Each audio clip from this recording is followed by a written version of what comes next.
Hello, and welcome to the Abingdon Physics YouTube channel. I'm Mr. Willoughby, and today we'll be looking at EdExcel IGCSE Physics, Topic 8, Astrophysics, Stellar Evolution. These are the spec points we will be covering today. 8.7 to 8.10 are for double award and triple award, whereas 8.11 and 8.12 are for triple award only. There will be timestamps at the bottom of the video to know which section's which. So our first two spec points are 8.7 and 8.8. Understand how stars can be classified according to their colour, and to know that stars' colour is related to their surface temperature. If we think about what we know from chemistry, the blue flame is the hottest flame of the Bunsen burner, and this is exactly the same for stars. So the blue stars are the hottest, and their surface temperature is about 30,000 Kelvin, whereas red stars are the coolest and have a surface temperature of about 3,000 Kelvin. Spec point 8.9 is to describe the evolution of stars of similar mass to the Sun through the following stages: nebula, star, red giant, and white dwarf. Our first stage is the nebula. The nebula is a large cloud of dust and gas. Now this cloud of dust and gas is pulled in closer and closer together due to the force of gravity, until it becomes a hotter, denser ball of dust and gas called the protostar. The protostar continues to get denser and smaller until the temperature increases to a large enough point where hydrogen starts to fuse. This is a really important point, that the main sequence is the only stage where hydrogen fusion is occurring. And we should always mention this in our answers. During the main sequence, the star is stable because there is an outward pressure force due to this fusion of hydrogen and an inward gravitational force due to the large mass of the object. These two forces are equal, so the star is stable. However, once that hydrogen force runs out, the outward pressure force decreases greatly, causing the core of the star to contract, therefore being able to start to fuse heavier elements, such as helium.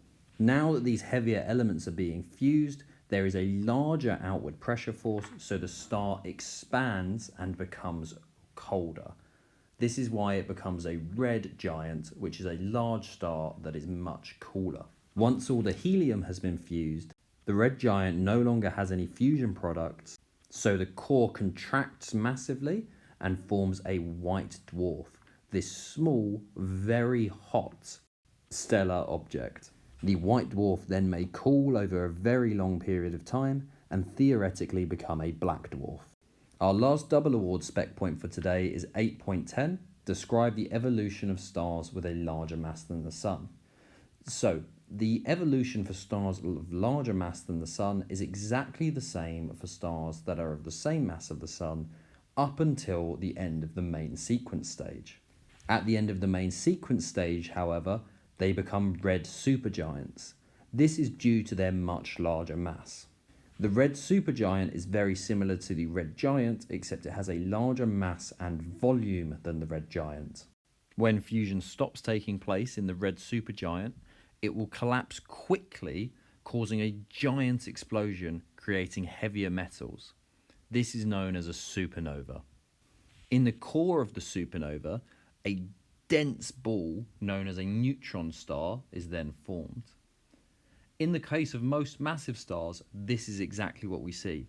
However, if the star has an extremely high mass, instead of a neutron star, a black hole will form. So let's look at our first exam question. In this question, we are asked which colour is the highest surface temperature, and we have the options of blue, white, orange, red, or yellow, and our answer should be A, blue, white. Our next question asks us to describe how a star is formed in a nebula, and we should remember that the nebula is a large cloud of dust and gas, which starts to contract due to that force of gravity. Eventually, as it's contracting, the temperature is increasing until eventually fusion starts and we enter the main sequence stage. And if we compare our answer with the mark scheme, we have gas particles attracting to each other due to that gravitational force, the temperature increasing, and then fusion starting. So our answer would have gained both marks. Our next question is about nuclear fusion, and it asks, a star joins the main sequence when nuclear fusion of hydrogen starts in its core. Describe the process of nuclear fusion in a star. Well, it's really important that we say nuclear fusion is the combining of nuclei. And the key part of that is we're using the word nuclei, not atoms, not particles. It is the nuclei that are combining together, creating a larger nucleus and releasing energy.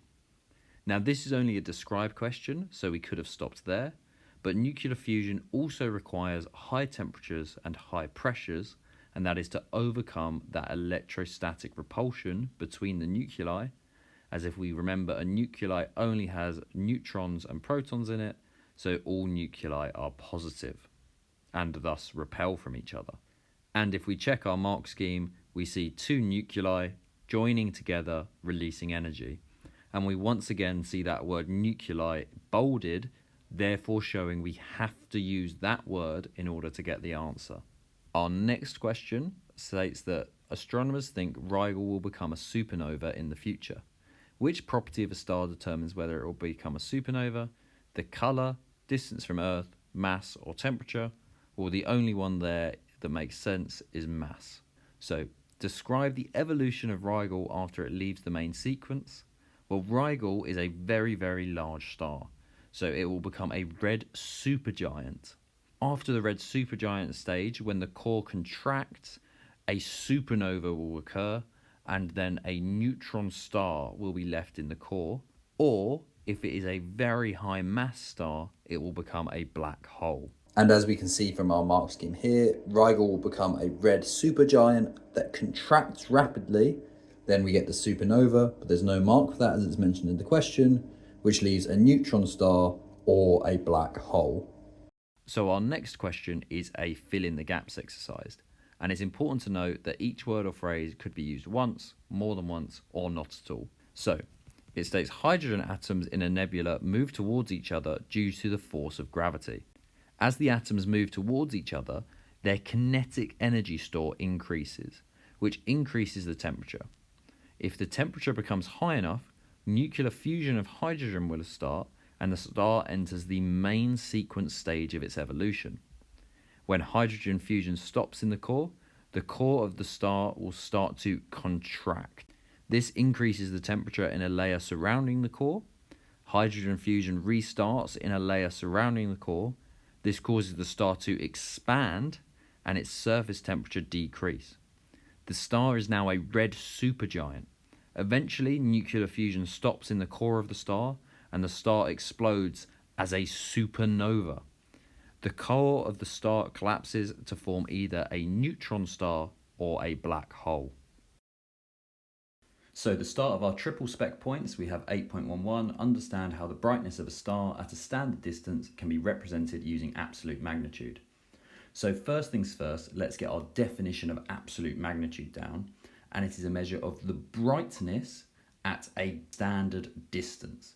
Now that is a really common two marker, and the real key words there are brightness and standard distance. So what does that really mean? It means that if all the stars were the same distance away, how bright would they be? And it allows us to compare different star brightnesses accurately. Now, slightly strange about absolute magnitude is that it is an inverted scale. So if the number is really small, It means the star is really bright. However, if the number is really large, it means the star is really dim. And now we have the final spec point, which is talking about the HR diagrams.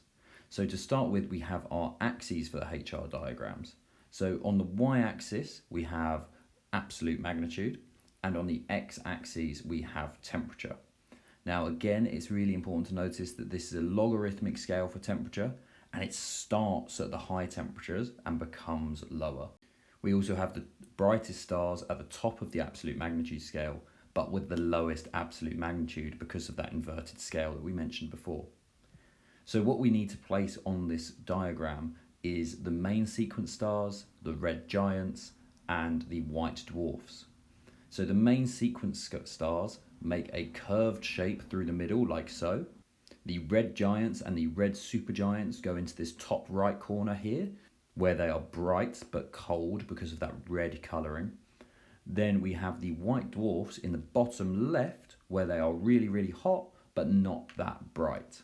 It's important to note as well that the y-axis, instead of absolute magnitude, could have luminosity on the scale, and instead of temperature on the x-axis, there could be colour, with blue being to the far left near the origin of the axes and red being to the far right. The positions of the main sequence star, the white dwarf, the red giant will always be the same each time. So let's get on to our first question, and this is talking about absolute magnitude, and it asks what is meant by the term absolute magnitude, and we're looking for that 2-mark definition, which is the brightness at a standard distance. And then if we go and check the mark scheme, we see that the mark scheme says the exact same thing. It has brightness at a standard distance for the 2 marks. So our next question asks us about the HR diagram, and it starts off by saying it wants us to label the x-axis. Well, we can see blue, white, yellow, red, so we should label the x-axis with colour. Completing the magnitude scale for absolute magnitude, well, that is a uniform scale, so we should have +10, +15 towards the bottom, and 0 and -5 towards the top, because we remember that it's an inverted scale, and at the top where -5 will be the brightest. So then we draw the main sequence, the red giant and the white dwarf regions. So we have our main sequence as this big snake through the middle. We have our red giants in the top right, and we have our white dwarfs in the bottom left.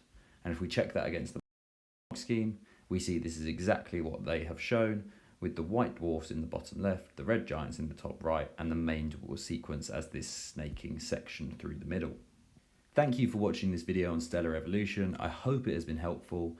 Please like and subscribe so that it boosts us in the algorithm, and also make sure you are doing some questions alongside this. I will also be in the comments if you have any questions. I am happy to answer them there. Thanks for watching.